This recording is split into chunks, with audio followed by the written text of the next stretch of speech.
On This Week in Enterprise Tech, it's the wrap-up for 2014 and our predictions for 2015.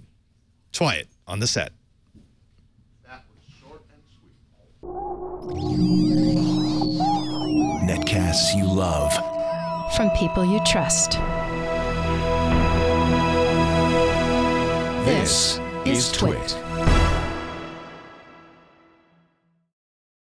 Bandwidth for This Week in Enterprise Tech is provided by CacheFly at CacheFly.com.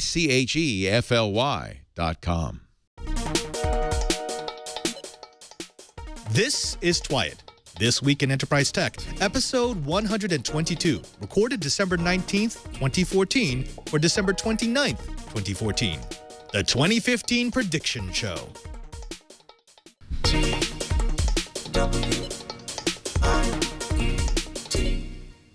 Welcome to Twiet, This Week in Enterprise Tech. It's the show dedicated to the enterprise professional, the IT pro, and the geek who just wants to know how the world is connected. I'm your host, Father Robert Ballecer, the digital Jesuit, your guide to all things in the enterprise. And I'm joined by my regular cast of characters, starting with in studio, Mr. Brian Chee, the director of the Advanced Network Computing Laboratory in Honolulu, Hawaii. Brian, welcome back to the Brick House. Howdy. Okay. That's a year-end thing. All right, someone hopefully with a larger vocabulary, Mr. Curtis Franklin from Information Week Radio. Curtis, Happy New Year to you, sir. And the happiest of New Year's to you, Padre. It's wonderful to be here on Twiet once again. Yes. Now, I know that there will be people who say, wait a minute. This episode was recorded way back on the 19th, even though that this is the day before New Year's Eve and all. No. We actually have a time machine here at the Twit Brick House. This is right before the New Year, and this is the news that will be trending in 2 weeks' time. I mean, now when we... Let's get to the blips. The first one is all about, well, while we were sleeping, the machines took over. Now, okay, it's not exactly the rise of the machines, and we don't have to worry about Skynet launching a preemptive strike, but Incapsula, an online security company whose CEO, Mark Gaffin, has been on This Week in Enterprise Tech, has released an analysis that shows upwards of 80% of traffic on 20,000 sites that it monitors is generated by bots. The bots come in all shapes and sizes, from the relatively benign scripts used to watch items on eBay or index websites to annoying comment and spam bots to command and control malware monsters. While bots are not new, the report singles out the troubling trend that shows that up to 20% of traffic is coming from those latter destructive bots, usually running on compromised servers and desktops. And that 20% of traffic includes bots that scrape and republish content, flood forums, and DDoS sites off the internet. I, for one, welcome our bot overlords. IBM's soft cloud goes global. IBM said that they'd make their soft cloud into an international cloud computing option, and they're on track to do so, with 49 soft cloud data centers scheduled to be operational and online by the end of 2014. The total includes 40 IBM data centers and 9 co-locations with Equinix, but the overall result is that customers will be able to have high-speed cloud services from a relatively close location, no matter where they are in the world, unless that happens to be Africa. IBM is trying hard to catch up to Amazon's AWS, spending nearly $1.5 billion in 2014 to do just that. With higher reliability than AWS, bare metal availability, and a suite of enterprise development tools already in many customers' hands, IBM seems poised to make 2015 a very blue year indeed for the international enterprise cloud. Well, big carriers might be hurting consumers by charging outrageous roaming fees. Yeah. I can't agree more that big carriers like AT&T and Verizon are hurting innovation by charging massive roaming fees that penalize customers that simply want their mobile devices to work. So while the FCC ruling isn't going to immediately lower the roaming rates that T-Mobile has to pay these carriers, it does give T-Mobile a bit more leverage on similar negotiations in the future. It seems some consumer advocacy groups that supported T-Mobile in their efforts are calling for an end to monopoly rents that they say are in the way of finally getting things like true unlimited data plans. Verizon has expressed the opinion that the roaming market is working fine, thank you, and that FCC is just muddying the waters. I, for one, would love to see more unlimited data become a reality, and I personally think AT&T and Verizon are just got sour grapes. Next up, Sprint gets crammed. The United States Consumer Financial Protection Bureau has come down on Sprint for illegally billing its mobile customers for millions in third-party charges. Known as cramming, the practice involves the bundling of fees for unwanted, unapproved, and mostly unexplained services that are difficult, if not impossible, to cancel. The suit alleges that Sprint, between the last 3 years, overcharged their customer between 99 cents to $10 a month, with Sprint receiving 30 to 40% cut of those charges. This comes at a particularly bad time for Sprint, having just kicked off a new campaign to draw in customers from AT&T and Verizon. Coming soon, Microsoft's major new BI features.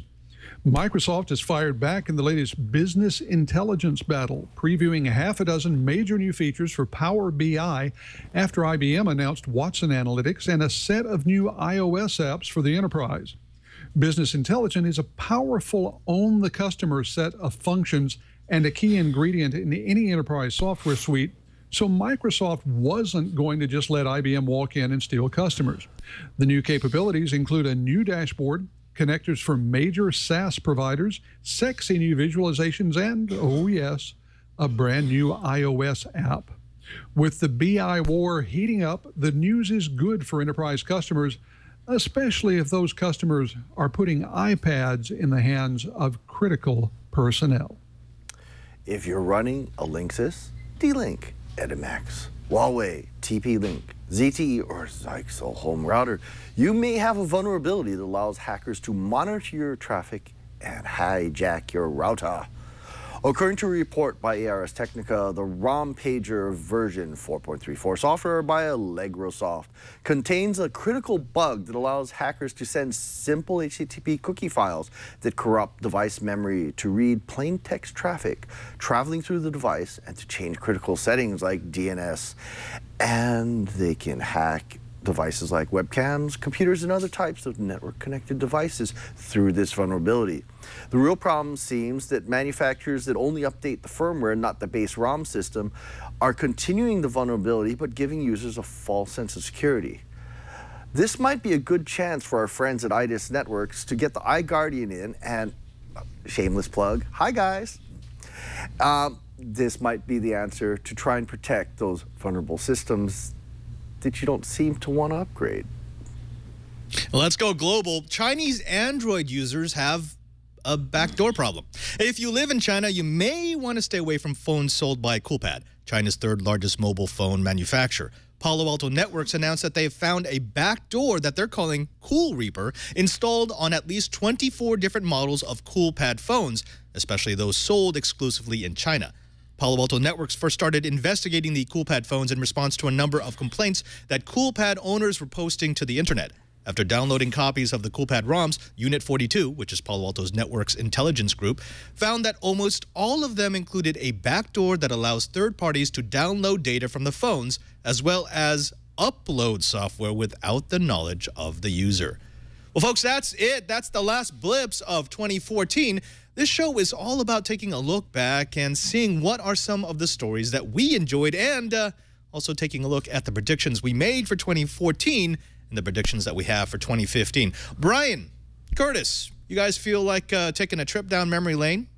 Oh, sure. Always. Now, I've got to post this one as the big story. I know right now we're all focused on the Sony breach and on breaches in general, but for me, there is no bigger story that impacted 2014, even though it really started happening in 2013 and even 2012, than the continuing saga of government spying. And I'm grouping everything in here, everything from the state to the local to the federal to our international organizations that seem to want to collect and hoover everything from overseas.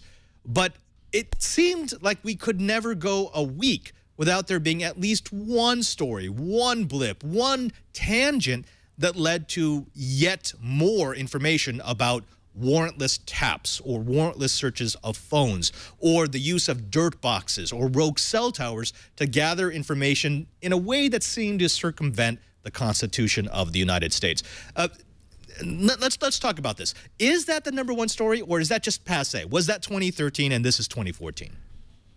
You know, I'm going to take a stab at this. You know, our government is searching for new ways to handle criminals, and they're going to try new tools. And if they get their wrist slaps, they're going to go on to the next one. So I think this is going to be something we're going to see a lot of in the future as the law enforcement catches up with technology. Well, but here's the problem I have with that, Chee, because I mean, I understand what you're saying, and actually I fall more towards giving my government a little bit of leeway, because I got to trust someone, and I'm going to trust my government. But, and I only play partial devil's advocate here, the problem with giving the government more tools to catch quote-unquote criminals is that they've been using it to treat everybody like criminals. I mean, one of my best examples is this dirt box, the idea of taking these rogue cell phone repeaters up into planes, capturing the traffic of an entire area, and then saying, trust us, we're only doing good things, and if you're not a criminal, we're going to release your call back into the wild. For me, that's not right. I mean, if I did that, if I started up a rogue cell phone tower, I would be in jail. I would be in prison. I would be prosecuted, and I would be rightfully so thrown into jail. But because they wear a badge, it's okay for them to do it and then get their wrist slapped and they move on to the next thing. That doesn't seem like the right thing to me. Curtis, what do you think? Well, I think they're in a tough position because there's an incident that happened in the last week or so that I think illustrates the bind that they're in. We can all recall what happened in Sydney, Australia, where someone took hostages and kept them in a coffee shop for hours and hours before the end of that. A hostage was tragically killed. I think 2 were killed, along with the gunman. After that happened, it became obvious that this was someone that the Australian government had known about, and the cries went up, how could they not have done something? I watched the morning news programs the next day here in the U.S., and every single one had someone in law enforcement on. And the question that all of the anchors were asking were, how could this happen? What are we doing to keep it from happening? How can we prevent this from happening? And the fact is that up until that point, there had been some, yes, illegal things in Australia, things that frankly would not have been illegal in the U.S., but we aren't to a point where we have yet started to arrest people for thinking bad thoughts. What we are asking them to do every time one of our representatives in the press or one of our legislative representatives goes to an agency and says, what are you going to do to make sure this doesn't happen in the U.S., is hand them more permission to treat everyone like a criminal. So there has to ultimately be a societal set of decisions reached. Which is more important to us? Do we want to be absolutely safe? If so, then we have to hand absolute power to the government agencies that we have asked to keep us safe. If we are really willing to risk a little bit more, then we can have more distance between the government and our being treated like criminals. But we cannot have it every way. Yeah, but see, that's almost a false syllogism for me, because what I hear is the typical, well, you know, if you want to be secure, you're going to have to give us more powers. And I understand that. I know Ellie has a very difficult job to do, and more so because I'm an IT person, I understand how easy it is to snatch data out of the ether, data which could be used to prevent future crimes. But, you know, we're not going to solve it in this show, and we're just bringing it up because this is why I think it is the #1 story, because you are going to get passions hot on both sides of these issues. And that is when it is so easy to look at this data, and when it is so easy to get intelligence on events and on people, where do we draw the line between it's easy to do and therefore we should do it because we can stop these horrible things from happening, and we just trust that everything that happens is legal and we don't question it. Chee, for example, there's one news story that we snuck in here at the end of 2014. It's all about SS7, this protocol that binds together mobile carriers so that we can make international calls. Well, it was just discovered 2 weeks ago that there is a massive vulnerability in SS7 and that anybody with even a little bit of understanding of how SS7 works could now spy on global calls, do a man-in-the-middle attack from the comfort of their own home in their pajamas. Can you tell us a little bit about that? Well, first off, I need, our German friends said mobile carriers. That's not quite correct. Signaling System 7 is the glue that holds together telephony systems across the globe. It is a global standard. So it's not just cellular, it's not just mobile, it's ISDN, it's government systems, emergency 911 systems. These switches all talk to each other with SS7. And so some of the things you can do is you can cause switching to happen. You can actually create taps. You can change billing. You can do a lot of things. It is the control language. And just to put it in perspective, it is also old. It has been around a long time, and it's very complex. I actually wrote some SS7 code for telephony billing, and the SS7 books were 3-inch binders across an entire bookshelf. You can literally make a career out of learning SS7, and I am unfortunately going to predict this is not the first hack we're going to see. We're going to see more as the hackers learn more about SS7. Yeah. Well, let's go ahead and move on to the next story because we are a little bit time limited. The next big story, the one that I would put right underneath warrantless hacking and warrantless collection of data, would be net neutrality. It's been on our lips the whole time.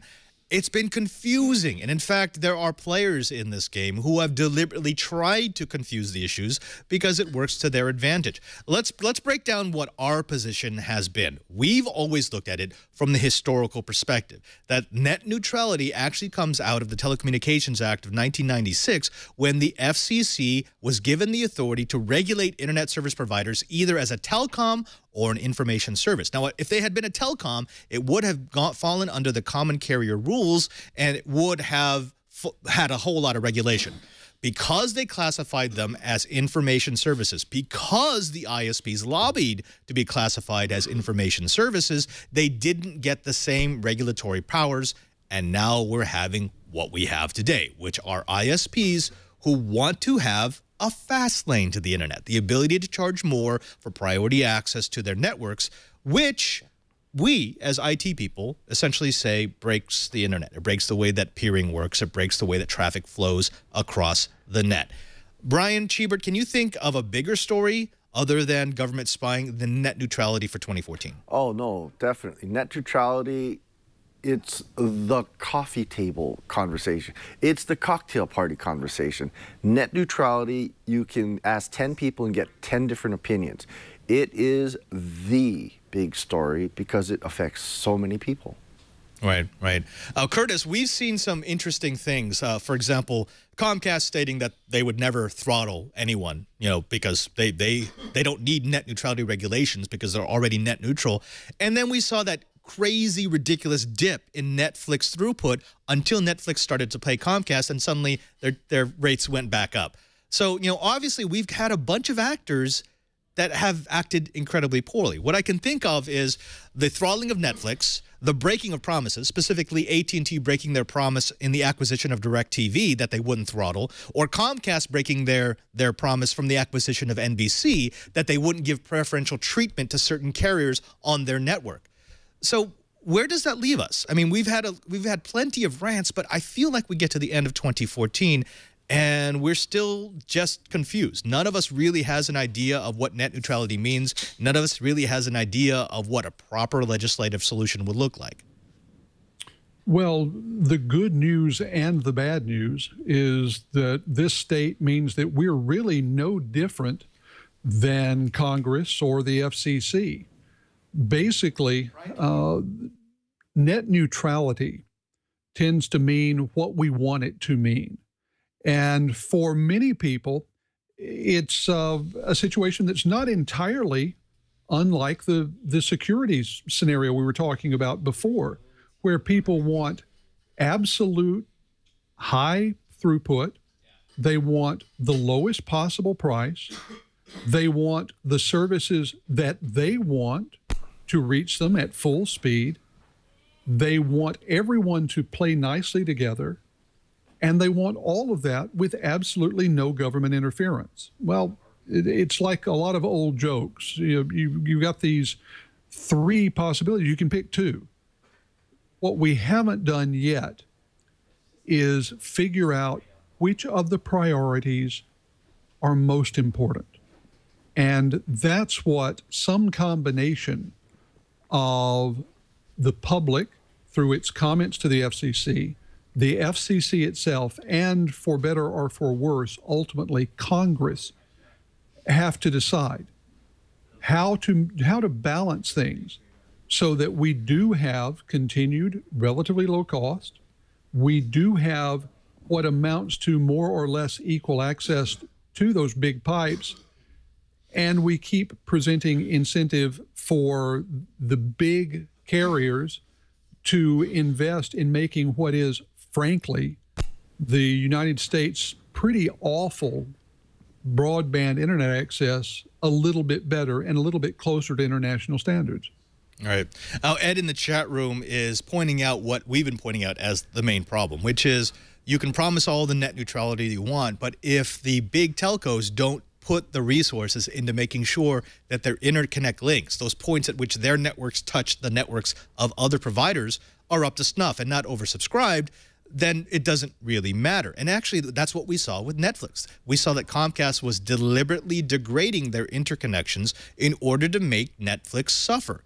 It's a complicated issue for IT managers, but I think it gets made even more complicated by what we see from politicians. Let me give you an example. We know that the FCC chairman, Wheeler, put out this plan, this much-panned plan to create a fast lane for the internet, which essentially said, we're not going to hurt the speed of the internet, but we are going to allow ISPs to charge for faster lanes, which just made absolutely no sense to most of us because you can't have a fast lane without putting everyone else in the slow lane. Then, right after that, when that plan started getting absolutely panned, being the most commented upon policy of the FCC, we had the FCC commissioner say, well, we don't need net neutrality rules.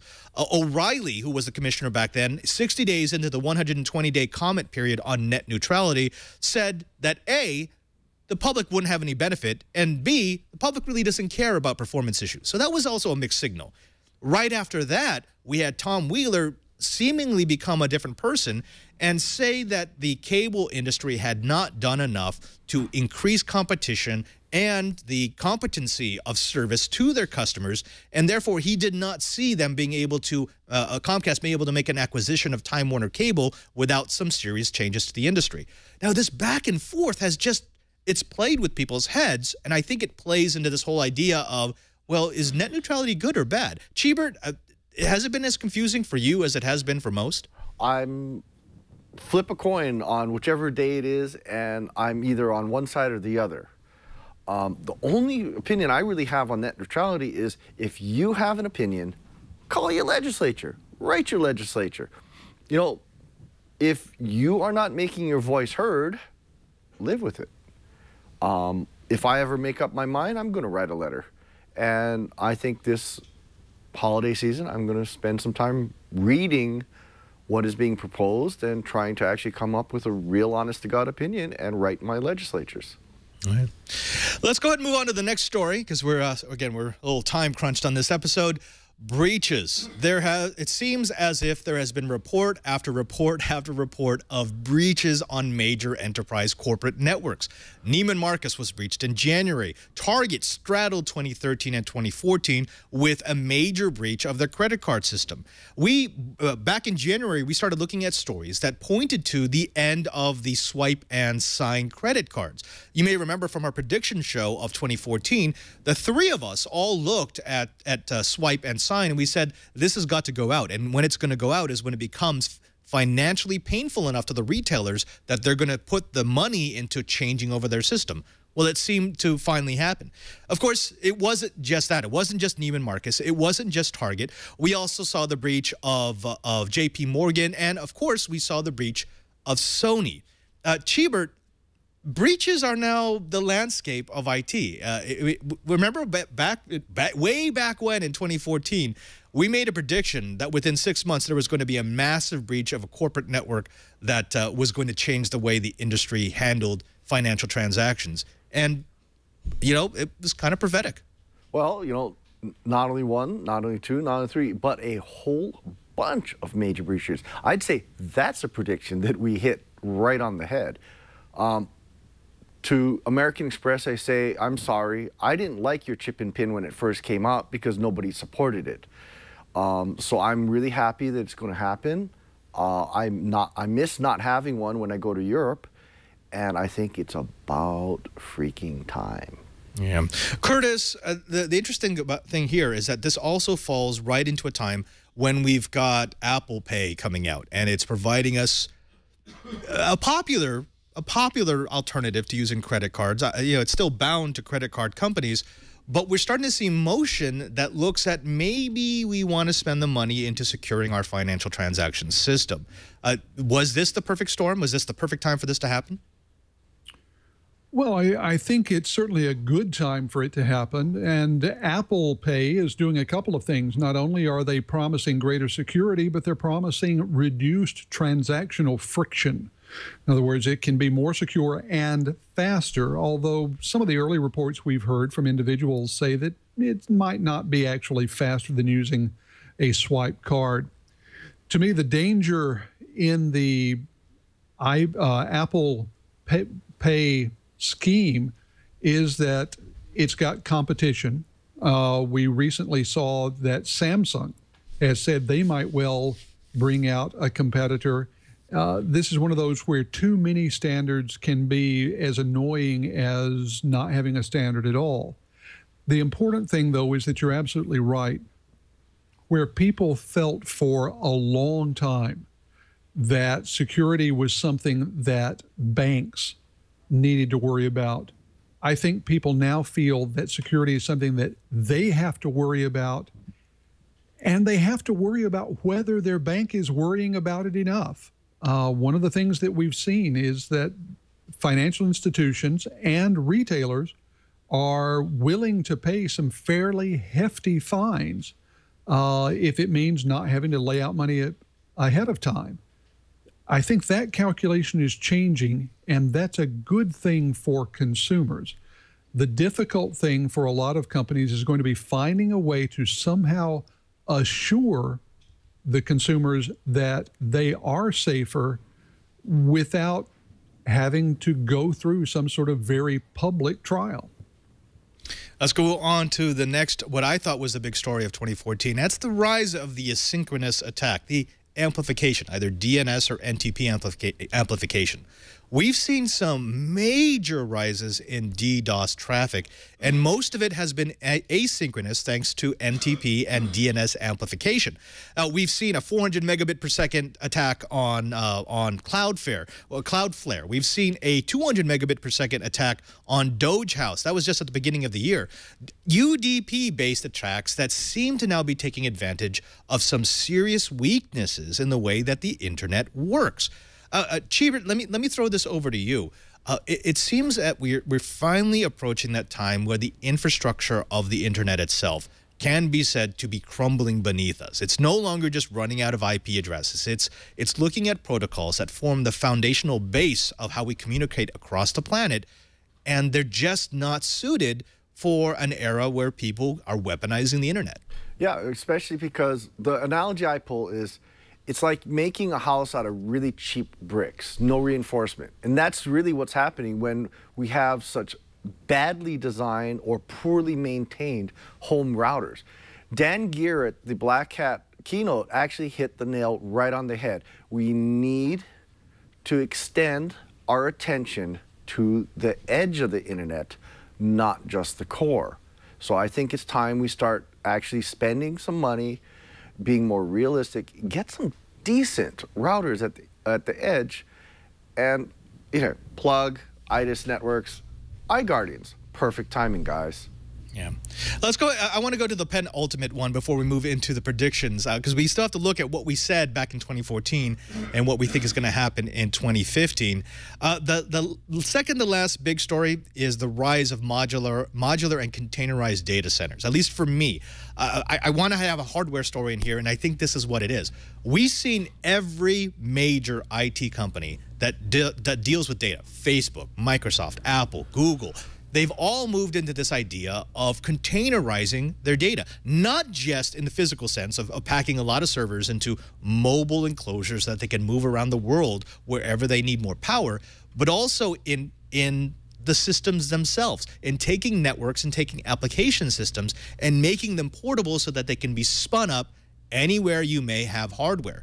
We've seen Microsoft make huge strides in this. We've seen Google make a big splash with their containers, and not the cargo containers, but the system containers that lets them spin up synchronous systems anywhere that they need an extra boost. Curtis, let me ask you about this. We've seen some of the big data movers use modular centers. How long before the virtual desktop allows enterprises to start taking advantage of the same technologies? Well, enterprises can take advantage of it now. I know that companies like Dell have had containerized data centers in their SKUs for a couple of years now. I've seen demos of these that are not simply containerized, but containerized making use of ambient cooled servers, which means you can pull this 40-foot container off a truck, drop it almost literally anywhere, and within a matter of hours have a functioning data center. You can string a bunch of these together and within a few days have a functioning, very large data center. The key to your scenario isn't so much the back end, it's the clients. You know, you ask the question, when will we see enterprises using virtual desktops to make use of containerized systems? And the key there is having the enterprises make use of virtual desktops. I will say that I am starting to see anecdotal evidence of greater and greater use of virtual desktops out in the field. One that I ran into, we have long seen in healthcare what were called COWs, computers on wheels, these workstations that healthcare providers wheel around hospitals and large medical facilities to keep track of patients. In one practice that I'm familiar with, within the last 6 months, they've gone from small PCs on the COWs to a thin client using virtualized desktop. We're beginning to see it. So I really do think that within probably the next 18 to 24 months, we're going to hit some sort of tipping point where it becomes a normal thing to do rather than something that's out on the bleeding edge. All right, I want to move to the last story just so that we can move into the predictions, because I think we're going to have a lot of fun there. For me, not a major story, but I think a story that lasted the entire year and is important enough to the enterprise that we should cover it, and that's the kinder, gentler Microsoft. There were a lot of changes over in Redmond, including the movement to Satya Nadella, and I think Microsoft has actually turned a corner here. We've seen a lot of moves out of the Nadella Microsoft that we never thought was possible when Ballmer still had the reins. For example, what he's done with Office 365 to expand those functionalities to all different platforms and to really sneak VDI in the back door. The Nadella mania over the open source project, what he's done with .NET and with Orleans, and the rise again of VDI and virtualization the Microsoft way. Let me throw this over to you first, Hubert. We've seen Microsoft make a lot of changes that had some people scratching their heads, but they seem to be working out right, yes? I mean, do you think they're in a good position heading into 2015? The Microsoft changes, I think, actually have a very common thread. It's no more silos. Start talking amongst yourselves. Start going cross product lines so that the products work better together. You know, it's an old thing, better together, but it's something that they're really starting to take to heart. VDI isn't being adopted that well because it's hard to deploy in large amounts. It's hard to get mass authentication. Single sign-on doesn't work very well yet, but I'm starting to see that happening. What Microsoft's done with their cloud offerings is they're cloudifying a whole bunch of their product lines to have that same kind of feel. More of a self-service, more of an easy, more of a checklist-driven type of deployment system that I think is actually going to make a pretty big difference. And now that it's crossing product lines, I think we're going to see even bigger changes for 2015. Right. Curtis, we have seen some serious moves with Microsoft's freemium Office, which, again, I think is the kinder, gentler Microsoft. Then on the other side, we had the huge story of the Xpocalypse. Where does 2014 end for you on Microsoft? Do you say that yes, we like what Microsoft did in 2014, or are they just starting to get back to the not so evil side? Well, I do like what they've been doing, and I think that what Nadella is saying is that everything is playing into a huge pool. A lot of the, Cheebert mentioned the silos coming down. I think that's entirely right, both within the Microsoft and in their understanding of how the market is working. The old lines between consumer and enterprise, between business and private, are going away. People want to have computing services, computing capabilities available to them whenever and wherever they're needed. Microsoft realizes that, and I think Nadella is pushing the company to make those services available on any platform, in any manner, and in any way that the consumer, whether it's an individual or an enterprise, wants to pay for them. Gentlemen, I want to thank you very much for doing that quick recap of our favorite stories of 2014. Let's go ahead and jump into the predictions. Now, remember, at the end of last year, we said that the loser would buy the pizza, so let's figure out who that loser is. We divided our predictions into 3 parts. Short term, which was from then to about 6 months, medium term, which was 6 months out to a year, and then the longer term, and that was sort of our pie in the sky. Let's see how well we scored. Cheebert made 2 short-term predictions. The first was that cloud apps would make better use of back-end processing a la Google Translate. And we all agreed. Where would you score us? I mean, was there a big move to use back-end processing? Cortana, Siri, the new and improved Google Translate. I think that one hit just fine, thank you. Okay. No, those are good examples, but Curtis, is that enough? Is that enough to say that that prediction is true, that it happened, that manufacturers, that service companies are using a lot of back-end power to promote end-user services? I think we can say that. You know, you're seeing everything from translation to greater analytics. And especially in the enterprise suite, you're seeing a number of new analytical services that are being able to use a tablet as the display device because they're putting so much processing on the back end. So I think we're going to have to say that Cheebert pretty much got this one right. Okay, that means that we all got it right. So score that one up all. That's 1-1-1. Cheebert's second short-term prediction was that security problems and rampant vulnerabilities were going to make multi-factor authentication the norm. Remember, this was in 6 months from that prediction show. Do any of us believe that multi-factor authentication has become the norm? No, I think it's become easier, but not the norm. Yeah. It's not something that most consumers are doing, certainly, and not even something that most enterprises have adopted as a standard practice for their employees. While it's certainly a closer possibility, I think we're still a few degrees away from it being a norm. Yeah, I'm the same way. I think that it's a good idea, and there are definitely services that are offering two-factor authentication, and most of those services have users who are not using two-factor authentication. So even though it is available, I don't think it's the norm.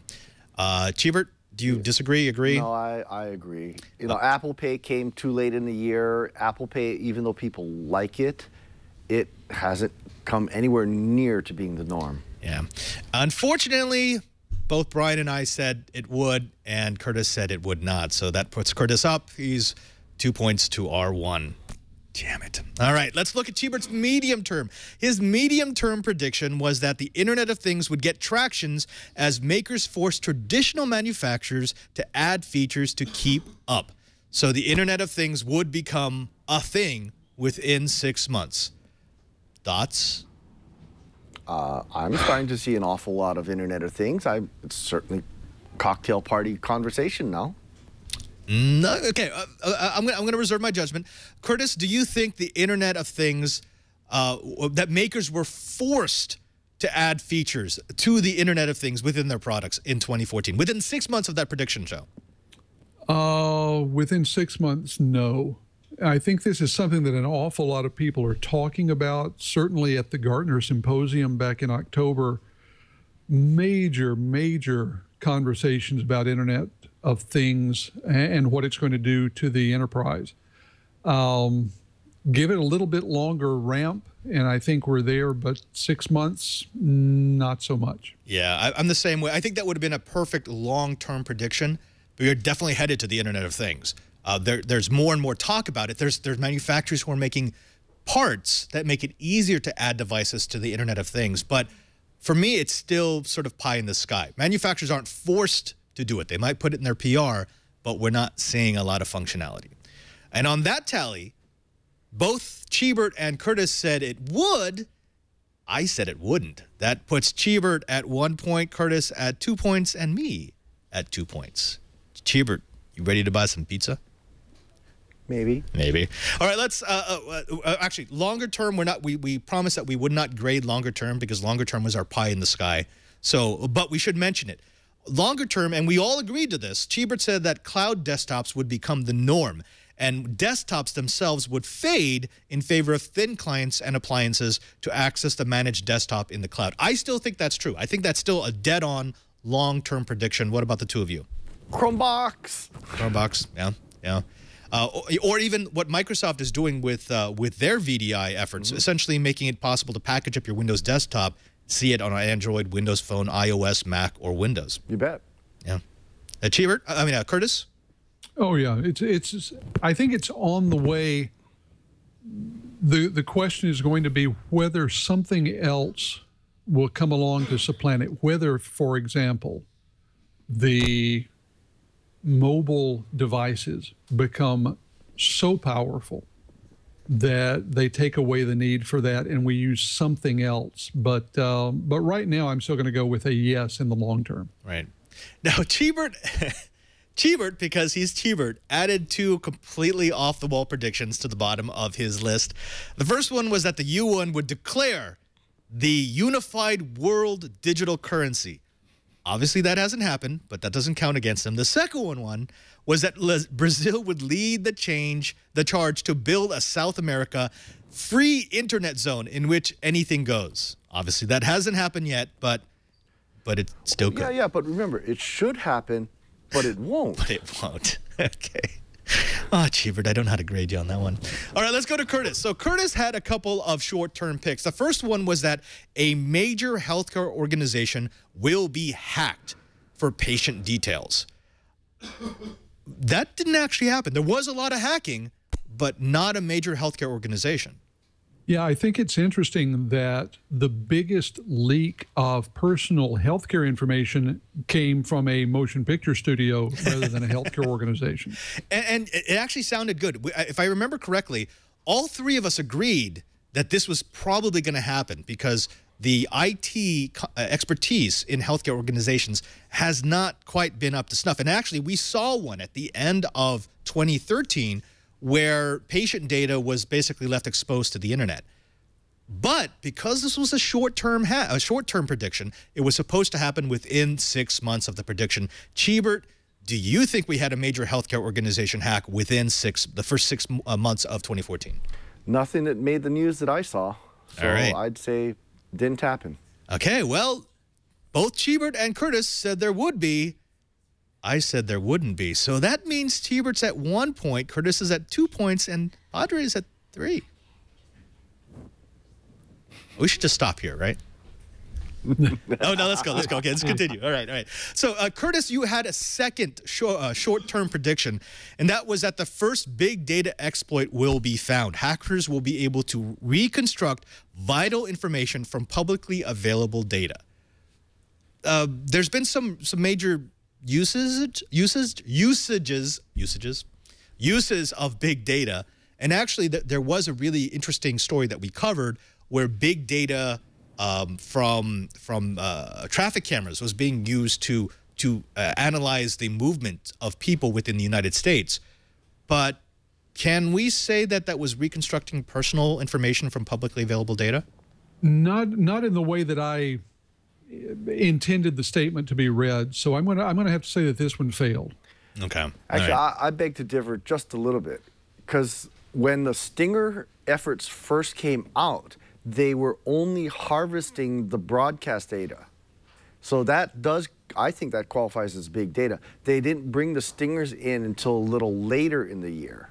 So I think it actually did happen in the first 6 months. I'm kind of with Cheebert. I think we didn't hear about the stories until the second half of 2014, but most of those hacks were happening in the first half of 2014. Here's what we're going to do. We're going to lead this one up to the chat room. The chat room can actually tell us whether or not we were right or wrong on that one.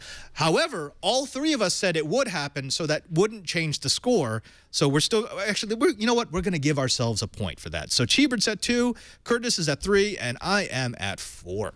Let's look at the Curtis's midterm pick. Curtis, you said that within the year, autonomous systems would expand. Not just cars, but decision support in businesses and dangerous industrial tasks. How did we do? Well, I think that this one's definitely a yes. We're seeing this happen in both cases. It's not instant, but if you look around what's going on with analytics moving from simple historical analysis to predictive decision support. If you look at some of the assembly line stuff, I think I'm going to be willing to say that this one was a yes. Well, I'm actually going to say definitely yes. For all the buyers in the UK that got merchandise for 1 pence. Right, yeah. That was definitely automatic. Yeah, and actually that was the same story I was thinking of just from last week, where you had a major retailer who had an oops because an autonomous decision-making system messed up pricing. Now, luckily, we all said yes, so we all get a point. That means, Cheebert, you move up to 3. Curtis, you're at 4, and I am at 5. Now, Curtis's long-term picks, which don't fall into the scoring, he said that service companies would offer cyber war insurance, which they don't, but I think they will, especially after what we just saw with Sony. And that there would be major changes in staffing and certifications with emphasis on function area, like accounting, CRM, and big data rather than on specific applications. Also, one of his other long-term picks was that the mainframe would finally win. All right, let's go to my picks. I had a couple of short-term picks. The first one would be that there would be a rush to the private cloud among enterprise users. Curtis, did we see a rush to the private cloud among enterprise users? No, and according to some of the numbers out there, while private cloud is growing, the one that's growing the fastest is hybrid. People making use of both. Private and public are growing at kind of the same, not bad rate, but the biggest growth is in hybrid. Right. Yeah. Cheebert, you were the same way, right? I mean, you felt that it wasn't going to be an entire pullback, but there would be hybrid where you would decide which data goes where. Yeah, definitely hybrid. Yeah, and my second prediction was that Amazon and Microsoft would go head-to-head in the cloud. We all agreed on that, so that doesn't count. We all get a point for that. But on that first part, that there would be a rush to the private cloud, Cheebert and Curtis both said hybrid, and I said private cloud, which means they both get a point, and I don't.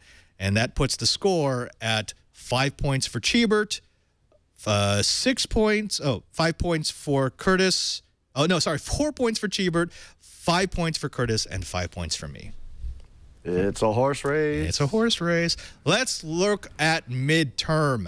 I had one major prediction here, and that we will see enterprises start to isolate large chunks of their networks from the public internet, stripping functionality from their users in an effort to maintain corporate security. Did this actually happen? And this was 1 year. Did we see this in any of 2014, that functionality was being removed from end users so that corporations could keep better control of their enterprise networks? No, I'm sorry. I think it was actually the opposite. I think Target, Home Depot, you know, Sony, I think it's all good examples of the exact opposite happening. Yeah. Curtis? Yeah, I agree. This should have happened, but despite all kinds of reasons showing that it would be best for it to happen, it hasn't. Through some combination of laziness and, I don't know, internal social pressure to keep giving people privileges and rights. But it hasn't happened to any significant extent. Yeah. Now, here's the thing. We all said it would, so it does not change any of the scores. So you know what? Getting to the end of it, because my long-term prediction doesn't count, the score ends up from 2014, Padre with 5 points, Curtis with 5 points, Cheebert with 4 points. Okay, I'll buy pizza. Hawaiian pizza, please. Now, my long-term prediction, and I do want to bring this up because this, I think that this is perfect. This came in right under the line, was that the perimeter security model would die, and that it would be replaced not by super invasive security measures, but by central located resources that will require strong authentication and a deep look at outbound traffic. Now, that was a 2014 prediction. I think it came in right at the end of 2014. I think that's what Sony's going to do. Sony just killed the perimeter security model. No points here, but is that right, or does perimeter security live on? Well, I think we all agreed about it too. Yeah. Right, Curtis? I think to the extent that it lives on because of regulatory concerns and people being worried about legal liability. I don't think you'll see companies taking it out of service. But I think what you're going to see is companies more and more not relying upon it internally. It'll be there because the regulators tell them it must be there. But I think everyone understands that it's not what's keeping people out. Right. Well, gentlemen, that's 2014.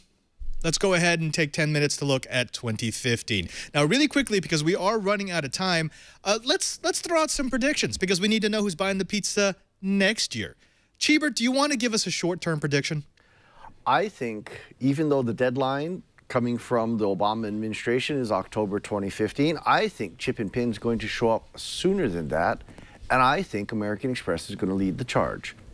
So that's my first one. Okay, so wait, we got to vote on that. So, Curtis, what we're saying here is that American Express is going to be the first chip and pin. And what else? What's the other thing that has to happen within 6 months, Cheebert?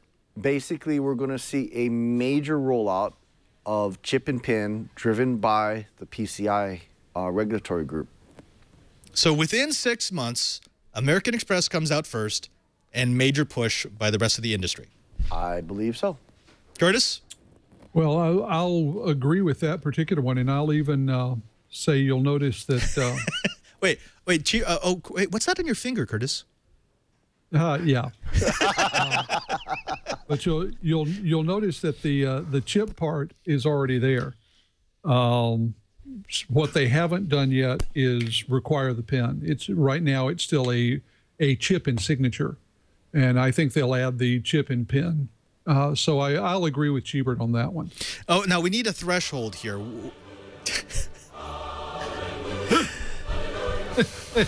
I know a little late, but you guys are still talking about chip and pins. Can't wait till those things are gone, or the old stuff. It was in the rundown. Thank you, Brian. I appreciate that.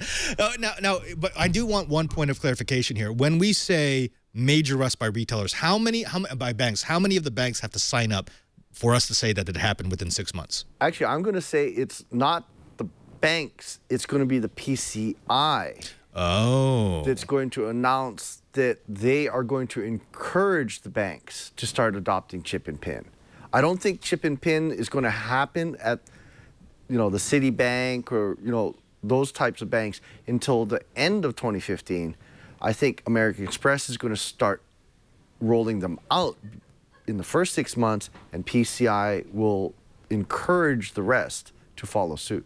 Okay, well, I'm going to have to say yes, too. Unfortunately, it gives us no differentiation between hosts, but maybe your midterm prediction will. Cheebert, what's your midterm? So 6 months to a year. Yeah, I'm going to ride the horse that lost me the pizza last year, but I think it's still going to happen, that security breaches are going to force widespread adoption of multi-factor authentication, and systems like the Google Authenticator phone app or the YubiKey USB certificate system start appearing in schools and businesses on a trial basis in the first half of 2015, and we'll probably see major players rolling it out in Q3 2015 and sliding into 2016.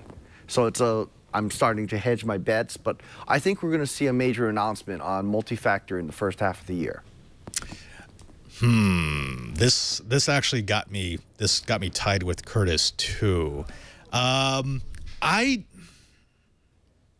don't know. How do you define major push? What needs to happen for this to become true? Like Microsoft will require it, or Microsoft allows it? Well, I'm saying it's going to be a government agency first, either academic or government, and I think, like, for instance, a major university, say the University of California system, is going to make an announcement that, a statewide college system is going to say, we're going all multi-factor.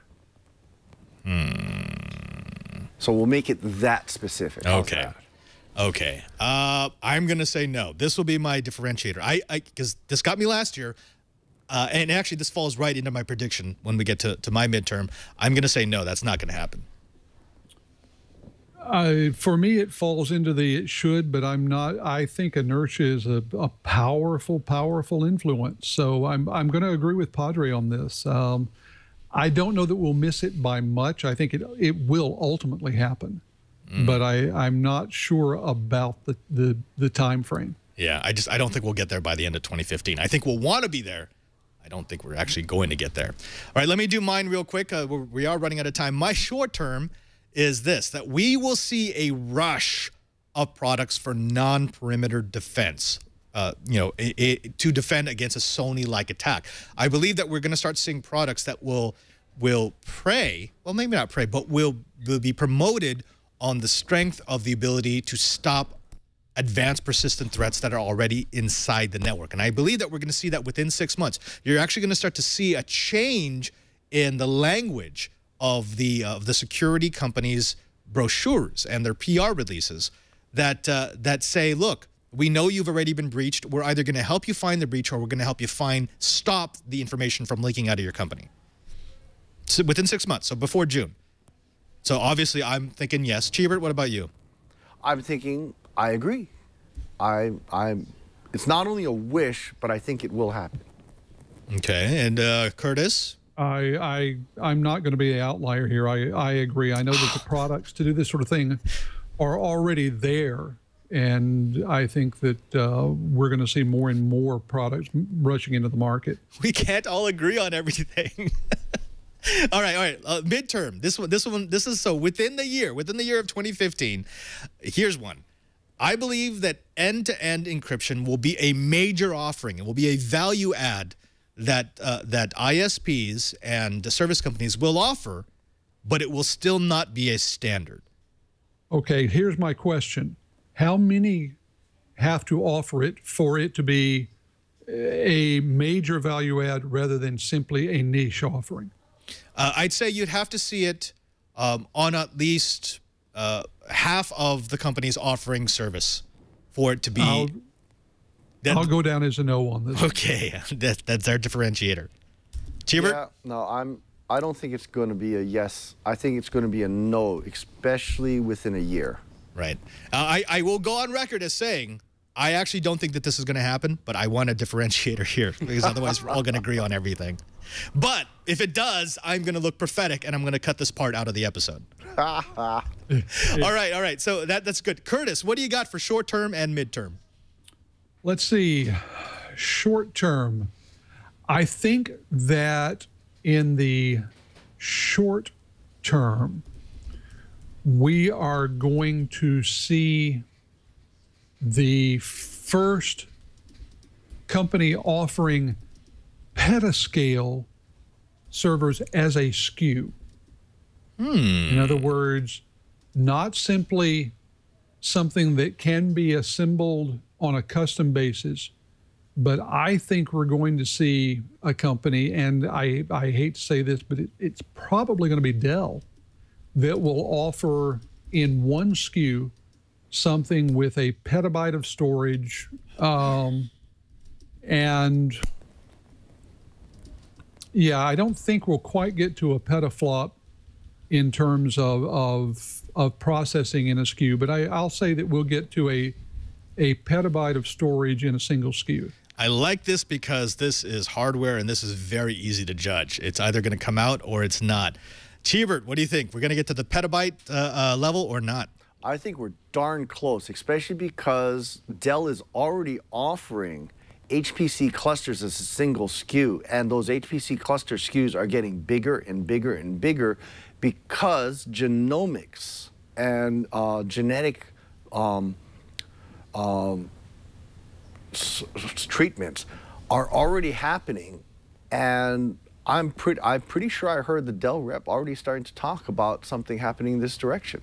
Now, when we say this, are we talking about someone assembling like a data center storage system, or it actually has to be a SKU that is available for ordering online? Well, understand that from a company like Dell, a SKU can span multiple cabinets.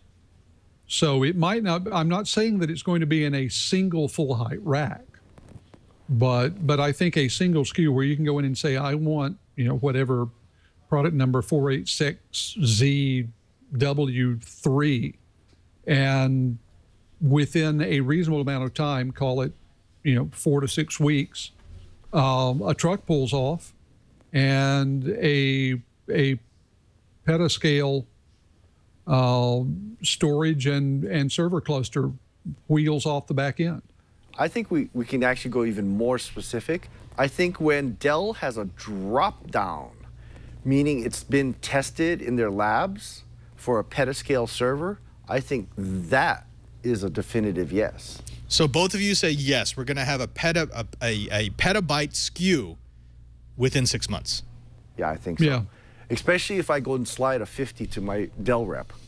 I mean, I think we're going to have it. We're going to have it definitely before the end of 2015. I'm just wondering, so before the end of June, you know what? It's going to happen because we've got Interop coming up in May, and someone's going to announce it at Interop. We've got Interop in May, and if it's not announced at Interop, I'll tell you where it will be announced. That'll be at Sapphire. Yep. Or Supercomputer. Okay, yeah, it's going to happen. Really close, though. I think it's going to be really close. It's going to be like within a month of the deadline, someone will announce. All right, Curtis, Okay. midterm. So before the end of the year. And this one is related because it deals with hardware and its high performance. I believe that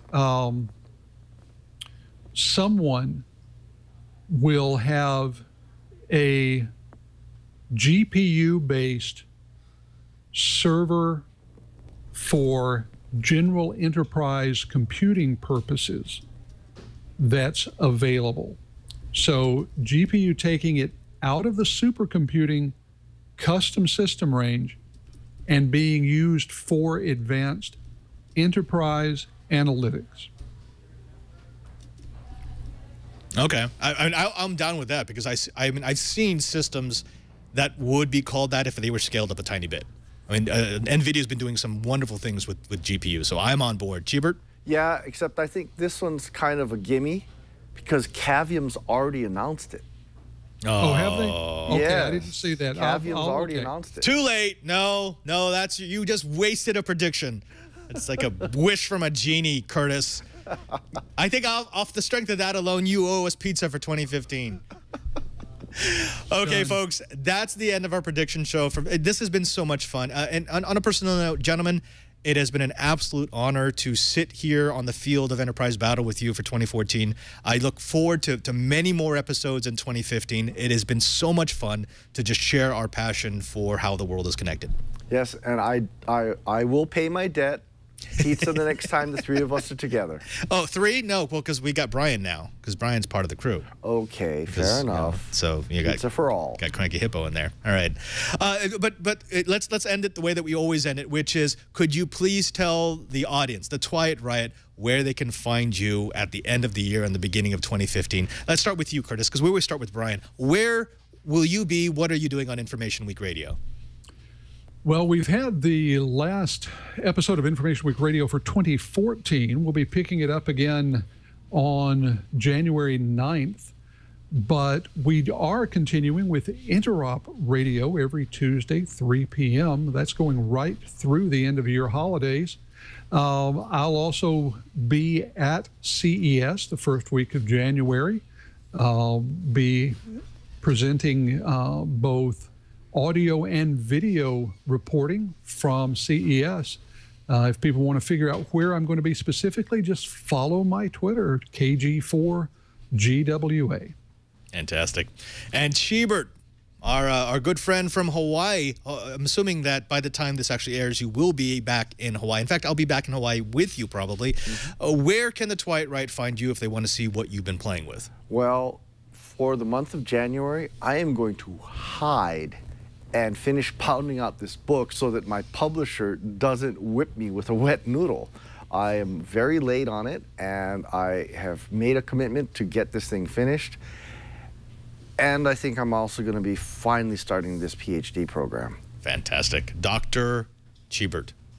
Or as, what are we calling it with you and Curtis? It's now Kurtbert or Kurtbert or Cheetus? Cheetus? I actually kind of like Cheetus. That's good. Do you? Curtis? Okay. Curtis? Yeah, it sounds very Roman. You know, it's like A2 Brutai. Okay, folks, I'm sorry, but you have used up another hour listening to the best dang Enterprise podcast in the universe. That's according to 9 out of 10 2015 predictions. I want to thank you all for stopping by, for being with Dr. Kurt Burt, and for with me just to talk about enterprise networking. I also want to thank you. I mean, our audience who has stuck with us, who has grown this show episode after episode after episode. We started here on the Twit TV network over 2 years ago as a show that we really didn't know if it was going to work. We didn't know if there would be enough interest in the enterprise for people to stop by every week. And you know what? You proved all the naysayers wrong. And for that, I thank you. And the way I will thank you is by giving you more content that we put our hearts into souls in 2015. I want to thank everyone here at the Brick House who makes this show possible, to Lisa, to Leo, to Carson, my super producer, and of course, to my TD, Mr. Cranky Hippo, Brian Burnett. Brian, can you tell the folks where they can find you in 2015? I predict that they will find me on Know How with you. For at least a little while longer. We're going to be doing our best of for next week. We'll be doing wraps later today. And if you happen to be one of the people who bought one of those Cyma drones, we're going to do the must-have mods for those and how to repair them once you've busted them up. So check out Know How. Just go to twit.tv/KH. Fantastic. Back to you, Padre. Now, because this is our end of the year episode, I'm not going to do the regular throw out. I'm not going to show you our show page. I'm not going to tell you about my Twitter address. All I'm going to say is thank you, thank you, thank you, and I wish you the best of 2015. I'm Father Robert Ballecer, the digital Jesuit, and remember, if you want to know what's going on in the Enterprise, just keep quiet. And Corgi Butt.